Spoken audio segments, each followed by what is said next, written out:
Hello, Wonderhussy here, at the home of a true American hero. Okay, I'm in this super quaint little town in the beautiful state of Oregon, and this is one of those places that's so pretty and all-American. Well, it's no surprise that a badass hero would be from here. Which hero am I talking about? You might be wondering. Well, here in the little town park, they do have this really nice display to the fallen heroes of the town of Silverton. That's the name of the town I'm in here in Oregon. It's about an hour south of Portland, but you would never guess that based on how wholesome and straight out of a Norman Rockwell painting this place is. I mean, look. Okay, they have this memorial to all the citizens of Silverton who died in service of their country in all these various wars. Well, it looks like they didn't have any Civil War veterans, but they did have one guy in the Spanish-American War, a couple guys in the Philippine-American War, and a bunch of guys in World War I. I think this town has been around since like 1852, so I guess nobody was old enough to fight in the Civil War. And we are way out west here in Oregon, where not too many people fought in the Civil War. Anyway, then there's a whole bunch of veterans from World War II. There's a couple guys from the Korean War, a bunch of guys from Vietnam, one guy from the Persian Gulf, and one guy from Operation Iraqi Freedom. Thank you, gentlemen, for your service. Like it says here, freedom isn't free. Nah, man, there is a hefty friggin' fee. Am I right? Anyway, as honorable as this memorial is, and as noble as all the men who served and gave their lives for our country on these various plaques are, none of them is what brought me here to the quaint little town of Silverton. No, what brought me here to Silverton is on the other side of this super quaint, old-timey covered bridge. Look at that. It's like the bridges of Madison County. Remember that piece of schlock? Anyway, on the other side of this bridge, there's supposedly another memorial to another hero from Silverton. I'm just not sure exactly where it is, but you can see what a cute little town this is. I mean, this is Main Street, I guess.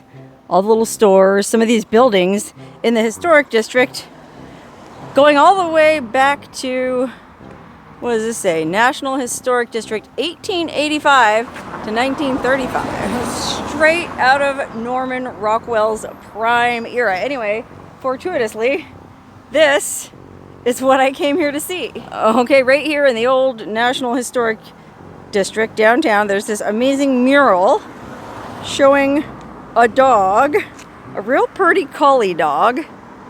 And there's a poem next to it that says, Silverton Bob. That's right. This one's for all the Bobs and Bobbies. Because according to my research, this hero was named Bobbie the Wonder Dog. It says, you hunted garages and alleys, wended through byways and lanes, tramped over mountains and valleys, through sunshine, cold, sleet, and rains. Over pavement and rough road you traveled.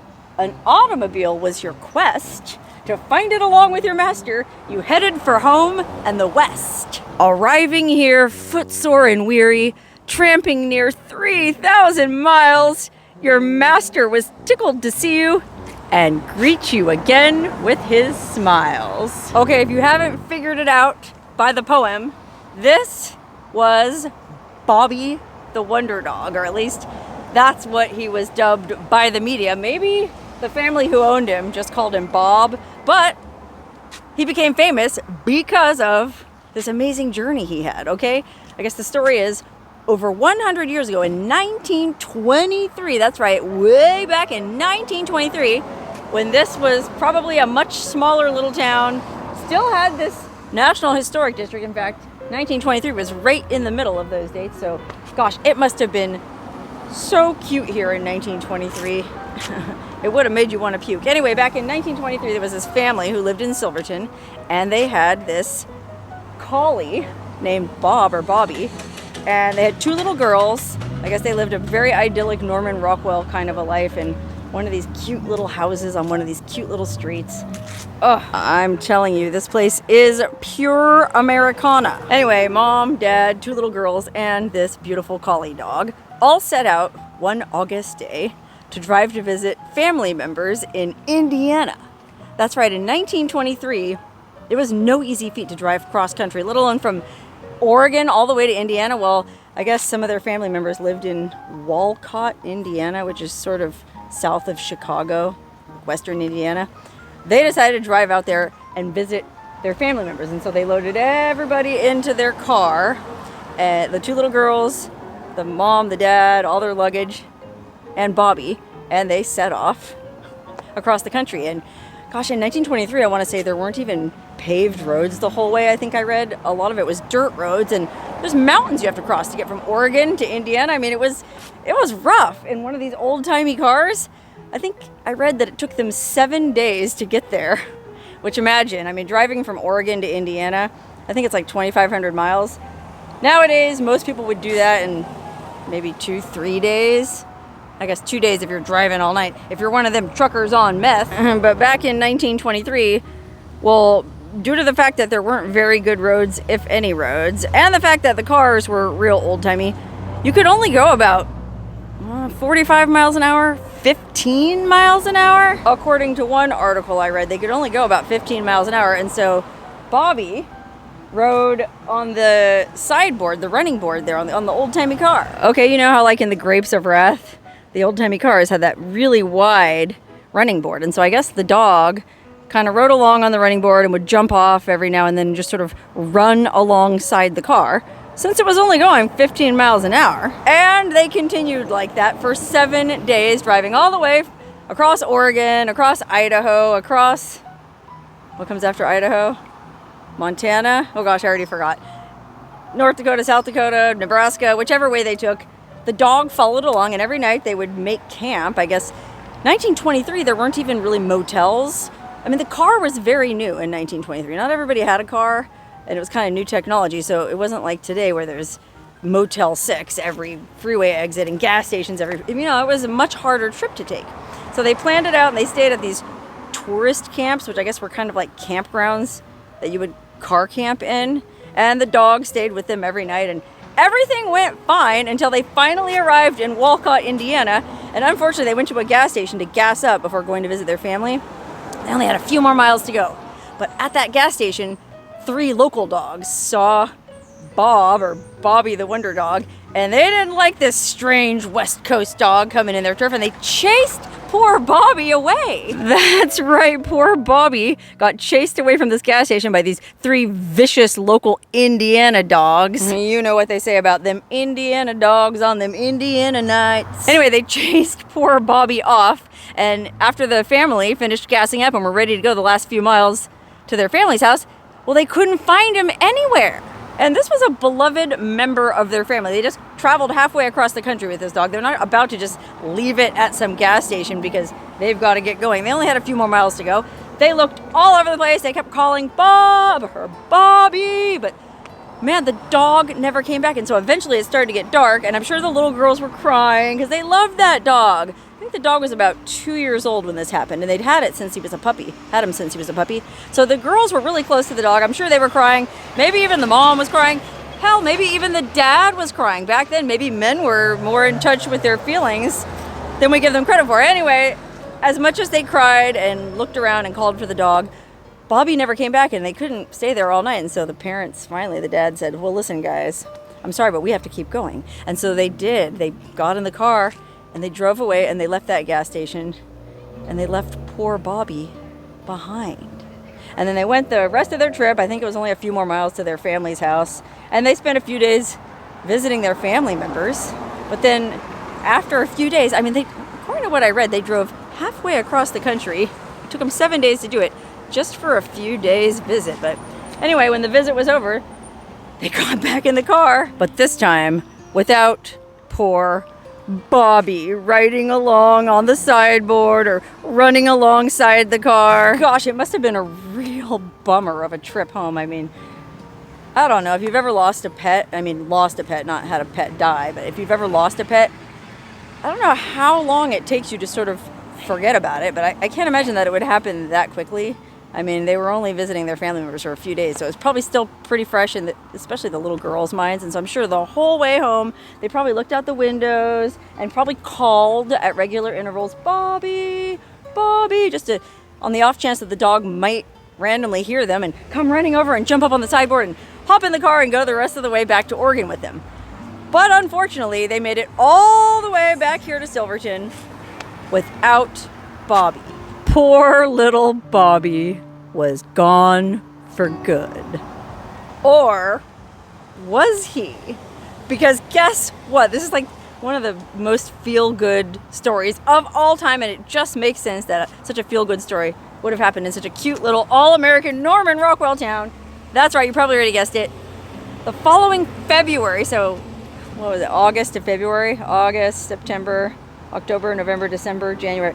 6-7 months later, I guess the dad was out working in the yard or something, and he saw this really skinny, really bedraggled dog come sort of limping down the street to the house, and he couldn't believe his eyes.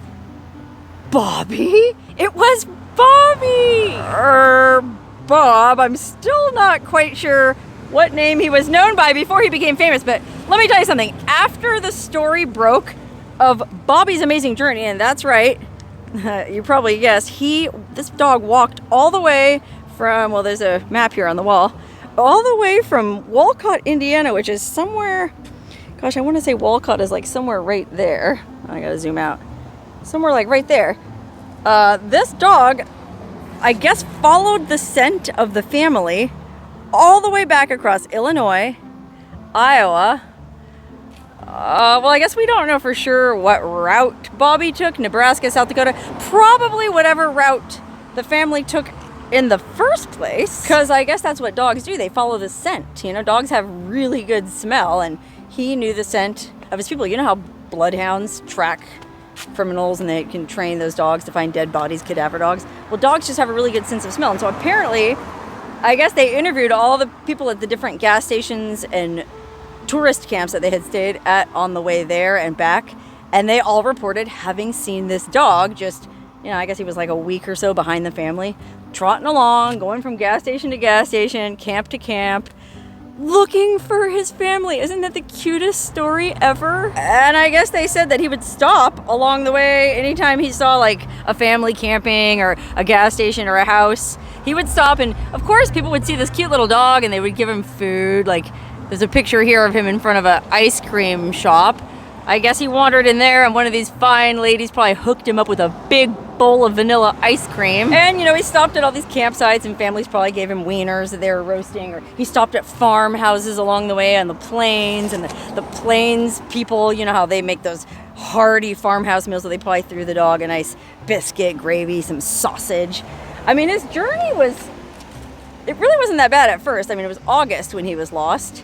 And so he was on the plains, the Great Plains in August. It was flat, it was easy, the weather was good. He cruised along, sniffing, following his nose, trying to catch up with the family. But then as it got later in the year and he approached the Rocky Mountains, oh my gosh, this poor dog had to cross the Rocky friggin' Mountains in winter. And not just the Rocky Mountains. If you've ever been to Idaho, you know there's like the Sawtooth Mountains. There's a bunch of mountains in Idaho. And then in Oregon, he had to cross the Cascades to get here to Silverton. Okay, not just a long journey, but an exceptionally rough journey. I mean, think about it. There's bears in the mountains in Oregon. There's wolves in the mountains in Idaho. I can't imagine how this soft, coddled family pet was able to survive all these wild animals in these mountains and across these plains. And it's a totally amazing story. Anyway, he finally came back home and it turned into this giant news event. I mean, obviously everybody loves a story like this. 1923 was before the Great Depression, so it was actually boom times. Things were going pretty good in the United States in 1923, so it's not like people needed distraction from the Depression or the war or anything, but even in good times, people love a happy story. I know I love a happy story. That's why I drove all the way out here to Silverton, Oregon to tell you about Bobbie the Wonder Dog. In these troubled times, we need cheerful stories like this more than ever. Right? Anyway, back in 1924, when the dog reappeared here in Oregon, it became like this huge thing in the media. Yes, there was even a media 100 years ago. I think the dog was even in a couple of movies.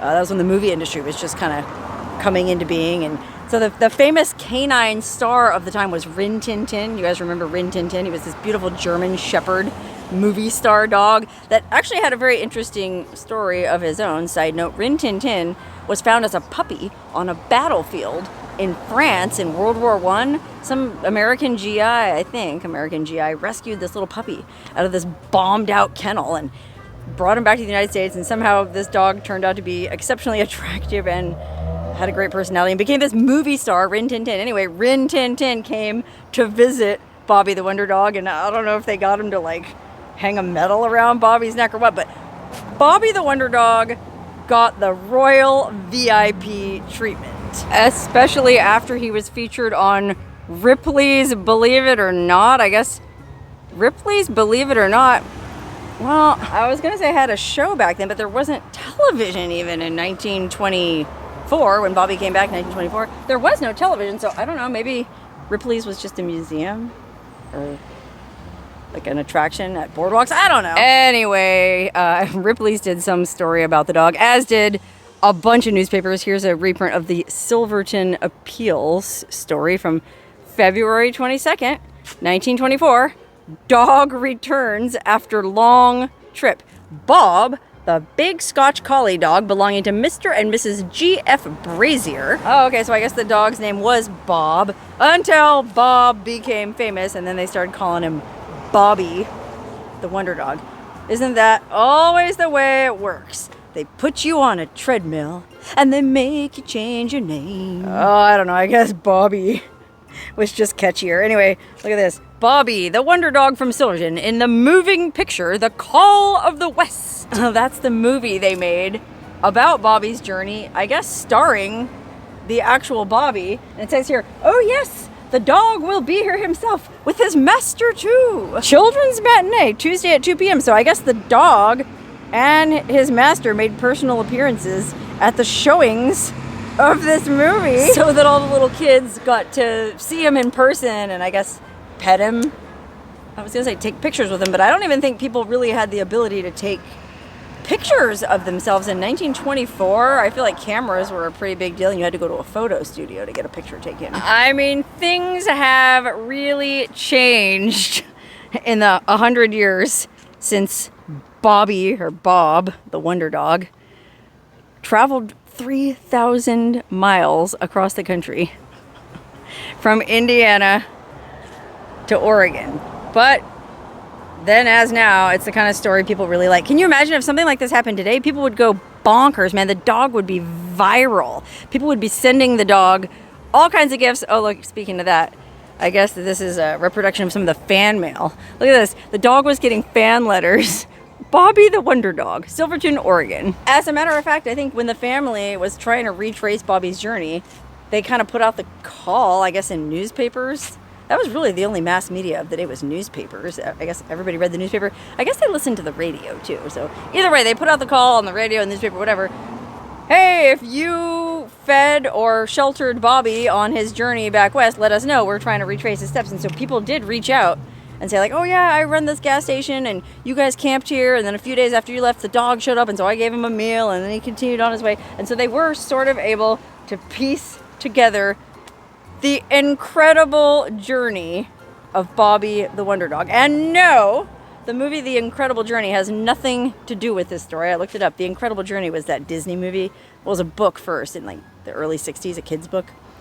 Actually, I don't even know if it was a kid's book. It might have been an adult's book. Anyway, it was a book about two dogs and a cat that traveled across Canada that had nothing to do with Bobbie. This is a totally separate story, and I think it's so awesome that this town, I guess, commissioned this mural in honor of him. Now, sadly, even though the story does have a happy ending, it's not like a 100% happy ending.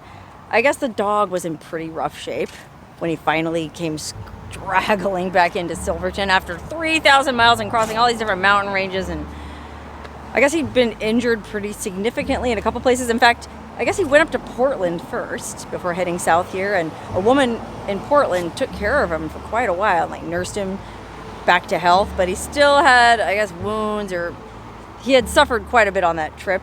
And so unfortunately, he didn't live that much longer. I think he was 2 when he went missing or was abandoned. And he only lived to be 6, okay? He came back here, he was probably about 3 when he got back here. So he had 3 happy years of fame and fortune. I'm sure he was so spoiled after coming back from that trip. I mean, first of all, by the family. In fact, I think that when he finally showed back up, the family was so happy to see him that they made him a steak and a big bowl of cream, and he ate the whole steak and he drank all the cream, and then he passed out and didn't move for 3 days. Can you imagine if I walked 3,000 miles?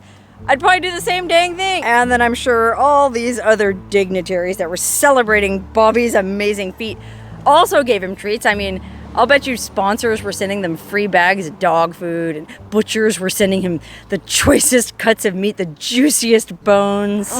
Boy, no wonder he died a few years later. He probably ate himself to death. I can only imagine that this dog got so many treats and so many pets and so many belly rubs. I mean, imagine the 2 little girls. They were young. I can't remember how young they were. I want to say like 3 and 6-ish. So can you imagine? They thought they lost the dog. They cried their little eyes out. They had this whole gloomy road trip back. And then the dog comes back 6 months later. They must have gone bonkers. Can you imagine? So even though Bobbie only lived another few years after returning home, well, at least his final few years were probably spent in total luxury. As a matter of fact, you can kind of see here, and I don't know what's going on if the person who painted this mural didn't finish it yet. It looks like she sketched him out, but she didn't finish painting it. Well, he's standing on the steps of a house that's either, well, he's either really big or the house is either really small. That's because some contractor or some business in the area built Bobbie this crazy fancy doghouse. It was called Bobbie's Castle. And it was basically an actual house with a roof and a chimney and a front porch and windows. I guess it's this really fancy doghouse called Bobbie's Castle, which still stands on Bobbie's grave today. That's right, Bobbie the Wonder Dog has a grave we can visit and pay our respects to, just like we did at that memorial on the other side of the creek to all the fine veterans who served their country from Silverton. I feel like Bobbie is just as much a hero as those fine men. The only downside is, well, you would think Bobbie's grave with Bobbie's castle on it would be somewhere here in the quaint, unbelievably picturesque Norman Rockwellian town of Silverton, but it isn't, okay? Bobbie is buried at the Oregon Humane Society Pet Cemetery in Portland. Dun, dun, dun. I know what you're thinking. Crazy communists and socialists and Antifa and defund the police and all kinds of chaos. Well, apparently they have a real nice pet cemetery up in Portland, and that's where Bobbie is buried. And I read that some of the people from here in Silverton were fighting or trying to get Bobbie's remains moved back down here to their rightful home, some would argue. But for whatever reason, they couldn't or wouldn't exhume the dog and move him back here to where he was from. And so to this day, if you want to see Bobbie the Wonder Dog's grave, say you wanted to leave a golden rose on Bobbie the Wonder Dog's grave, well, you'd have to brave the mean streets of Portland. Ugh. Do I want to see Bobbie the Wonder Dog's castle and grave? Bad enough to do that?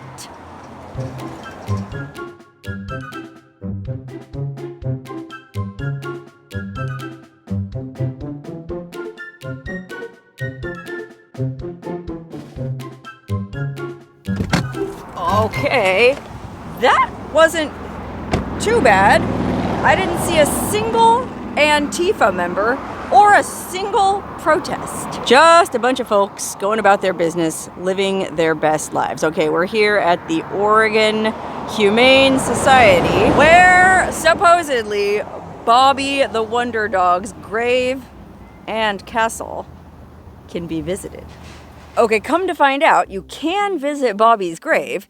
You just can't wander back there on your own. You have to have a staff member escort you. Okay, your name is Ben? Yeah, I'm Ben from the Oregon Humane Society. And Bobbie's grave isn't open to the public anymore? It's not open for public. Kind of just walk through. If you request, like, we can take you back.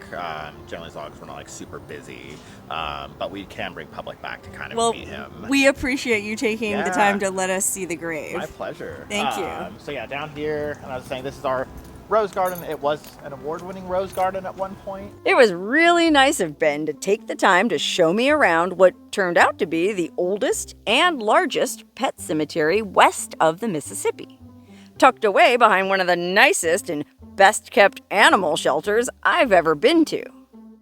The rescues at the Oregon Humane Society in Portland are actually lucky, in a way, to have ended up in such a well-run facility. The people working here are true animal lovers, and the pets up for adoption are well cared for in clean, safe conditions. And judging by how unbelievably cute they all were, none of them were likely to be here for very long.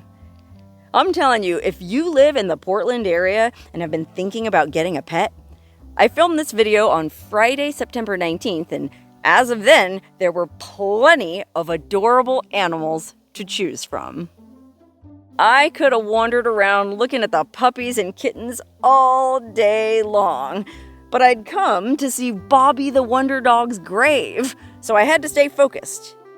And out back behind the award-winning rose garden and fountain, there it was. Look, there's Bobbie's grave, so, Bobbie of Silverton. Bobbie's grave, he was, I believe so, he was buried here. At one point, he was moved to the family's property. Oh, really? So Bobbie's remains aren't in this grave? So they should be back in Silverton in his grave. So this is our... But that grave isn't open to the public either? I don't think so. I'm not sure because I think it's on their property. Oh, okay, that makes sense. So... Oh, Bobbie's castle. Now, is this the original or is this a replica? This one is... I don't know if it's a replica or if we ended up... Because I know we kind of like redid it a bit. So, right, it's got a nice new roof. Yeah, I know they redid some of this. I've been here since like 2016. So oh, okay. Wow, some carpenter built this super fancy castle.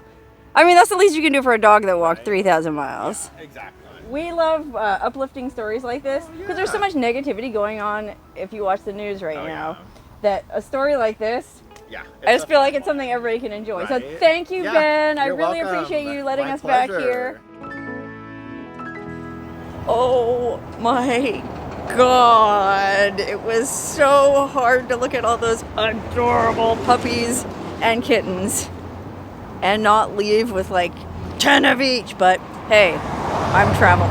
Anyway, what an awesome place full of awesome people doing awesome things. It was so nice of Ben to let us see Bobbie the Wonder Dog's ex-grave, I guess. Well, I guess Bobbie is buried back in Silverton after all.